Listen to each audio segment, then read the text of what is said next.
Hey, howdy ho neighbor, and welcome to Dave the Family Farmer. I'm going to be your host today. Well, as you know, as of lately, this last month or so, I've been talking a lot about composting. You know, I did my, or I should say, we did our apartment composting, and that we found out some really great information there. I also showed you how to winter compost, and I'm going to get back into that a little bit here within the week. But today we're going to do some more composting. And how does it really work? Okay, for the most part, most of us all know how compost works. You know, it heats up, and it breaks down, and of course we have everything it's called black gold. Well, how does it get that way? Well, I'm going to try and explain it as simple as I can. Okay, as you know, we have green material and we have brown material. So I wrote down some, greens, which is grass clippings, vegetable scraps, and of course your main one would be the manures. Horse manure, cow manure, chicken manure, alpaca manure. Those are excellent sources of nitrogen, okay? Excellent sources. So you need that to get your fire built up. And of course your browns would be your leaves, straw, hay, pine needles, pine shavings, sawdust, and of course newspaper, paper towels, toilet paper. I mean, it's ungodly how much stuff you can put in the compost pile. Okay, but anyways, let's get okay.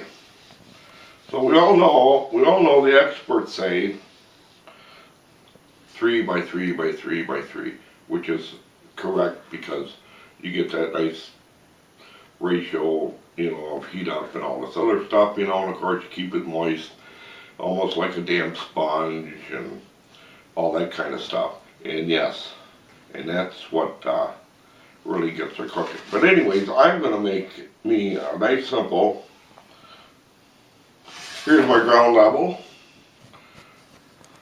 Here's my compost pile.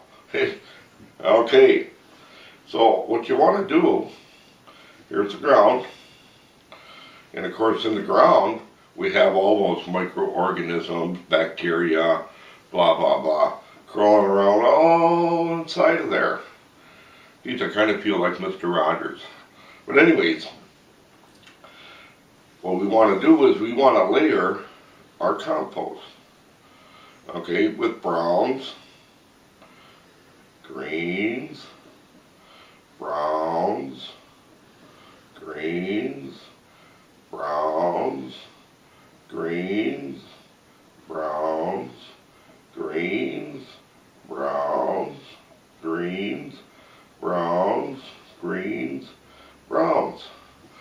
Okay, alrighty. Now, after a couple days, with all that stuff in there, we're going to turn that pile, and that's what's really going to get it cooking. You know why? Because now all that stuff is going to be all jammed in together. Yeah, that's what gets it cooking. Yep. One thing all by itself doesn't mean anything, but you get all this stuff, your kitchen scraps, everything. Believe it or not, every piece of kitchen scrap that you have has something to do with that compost. Believe it or not. Yeah, because if you look at it, orange rinds, orange peelings, apple peelings, apple cores, pear cores, cabbage, lettuce, grapefruit, tangerines, all those things attribute to your compost pile in one way or the other. Yes, because all those kind of items, they contain a lot of potassium. Yeah, believe it or not, yes they do. And they contribute a lot to your compost, which contribute to your plants. Okay, so now Here, let's go back to our compost pile. Of course, here's our ground, our dirt, soil.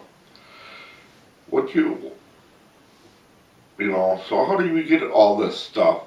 This microorganism, bacteria and stuff, Well, that also comes from your table scraps, your coffee grounds, your manures. Each manure has a different type of bacteria in it. Of course, cow manure, sheep manure, alpaca manure, horse manure, chicken manure. They all carry a different type of bacteria. Not saying that you have to use that all 5 or 6 of the manures. One is great plenty. But they all carry a different type of bacteria and of course microorganisms and blah blah blah. Same with your vegetable scraps. They all carry something different. The same with your browns. Your browns carry different types of carbon sources. Phosphorus and potassium. Yeah, believe it or not, they do. Leaves contain nitrogen, phosphorus, and potassium. So does straw, and so does hay.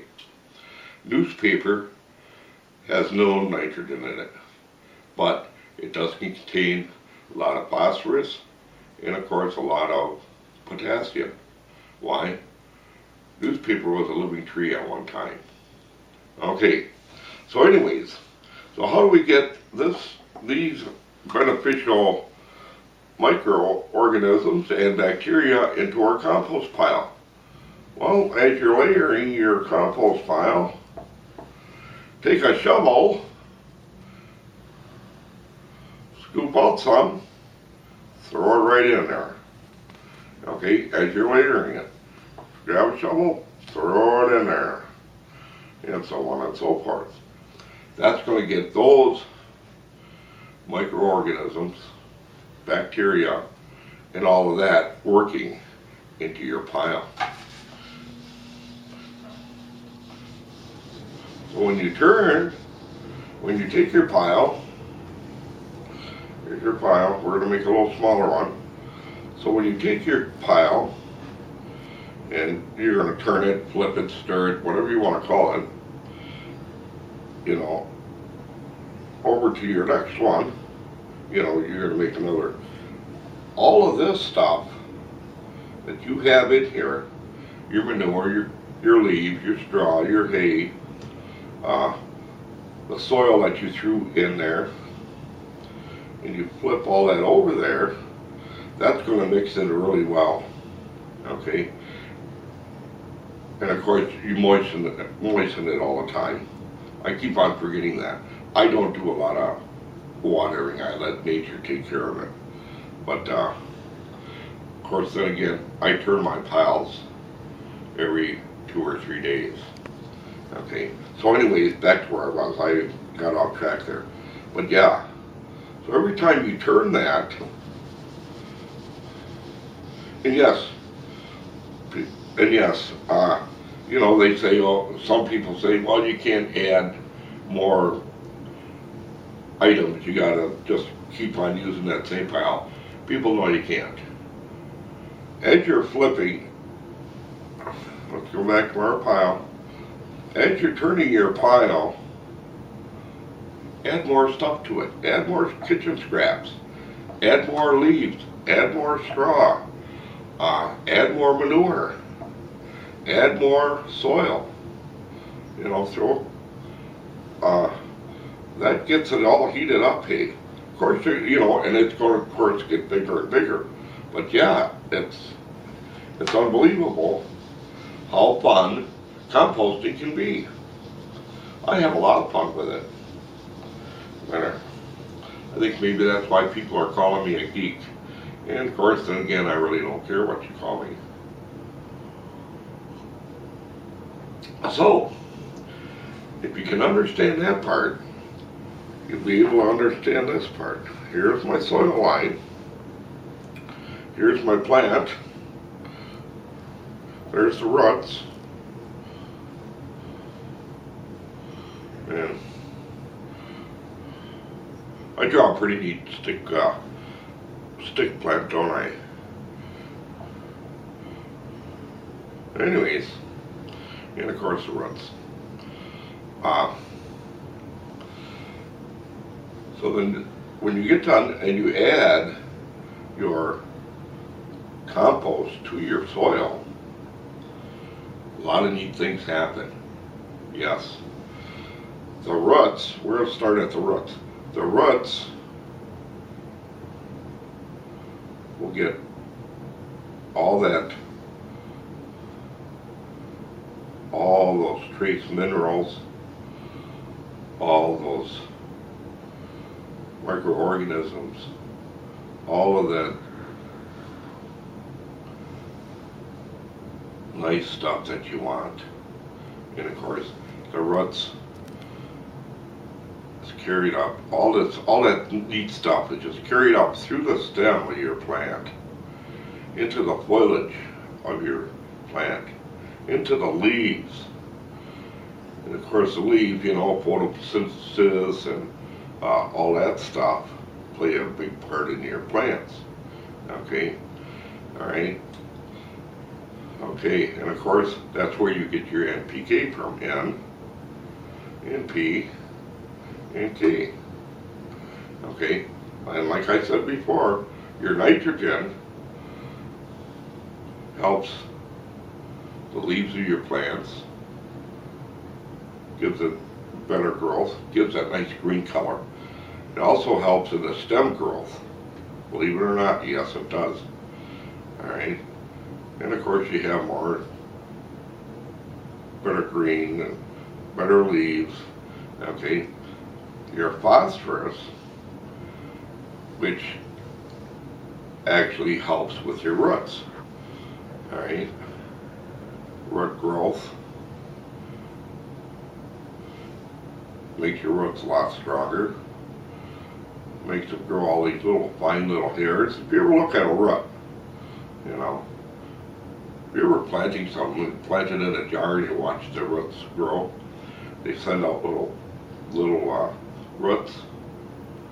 They're looking for more food, which stimulates all the rest of this stuff. Yeah. And of course, feed your plant. Okay, which also, this phosphorus, what it does, goes up into your plant, and of course you get little fruits, whether you're growing tomatoes, oranges, apples, tangerines, nectarines, plums. That all helps in the growth of your fruits, your flowers, and everything. Yeah. Okay. And of course, like I mentioned also before, your potassium helps with the overall health of your plant. Okay. Helps fight diseases, wards off diseases, and it keeps your plant nice and healthy. Yes. So, your main concern here is the whole plant, which is, of course, K. Then again, you need your phosphorus. And of course, then again, you need your nitrogen. So you need all these three. And where do all these three come from? Geez, let me think. Where did that all come from? It comes from Mr.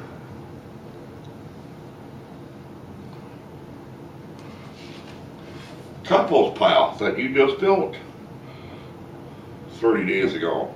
Yeah, because you're adding all of those materials into this. And what that does, it all heats up right in the middle.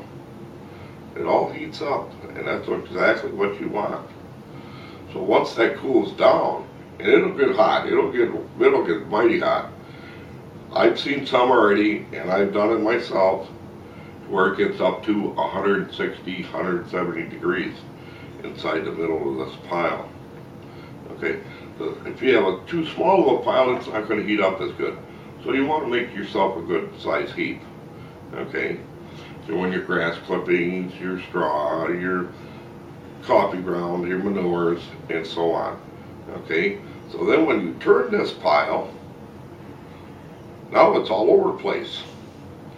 Now all this heated stuff is all over the place because you turned it, whatever you want to call it, turn it, flip it, stir it, whatever. Now that is all going to heat up in the middle. Yeah, and you start the process all over again. Hey, what do you think of that idea? So for the most part, most of us know how to compost. Some of us don't. So with that in mind, people, I hope I helped you out a little bit, even better with your composting. So you all take care. You have a good day, because I'm gonna, I'm gonna play in some compost. Even though I got 2 feet of snow out there, I can always have fun. You all take care.